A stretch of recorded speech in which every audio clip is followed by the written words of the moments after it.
So this has been my third year for the judging programme, and this year I judged the SME and the achievements in diversity category.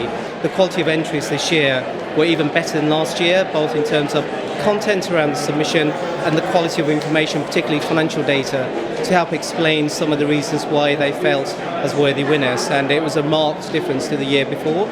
So it's great to see a real improvement, particularly given the SME category. Sometimes there is a bit of a concern about whether the smaller businesses are accessing the right level of information and tools to allow them to deliver the contracts in a much more efficient manner. But it was pleasing to see on paper, first of all, that the submissions were great. And when we went out on site, it was brilliant again to see real partnership in action, because PFM Awards is all about partnership.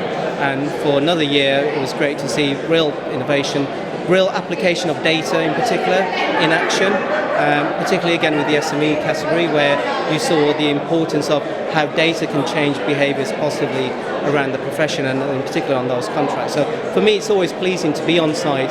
It's a great rewarding experience to actually see a real contract in action and learn about some of the real positive behaviours, the positive areas of innovation that contracts are now actually embracing.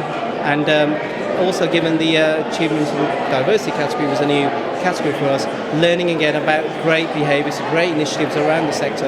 And we really need to do more of this. We need to showcase more positive talent, particularly around diversity and inclusion in action. And I was particularly pleased with the quality of submissions. And probably it's also worthwhile to highlight that in previous years, maybe my first year, for example, that you'd always find the first and the second category, for example, very clearly laid out in terms of who's possibly going to win.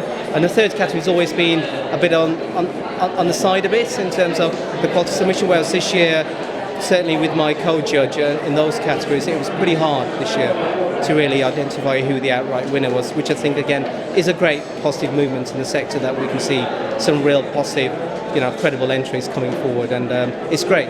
I really enjoyed the experience this year.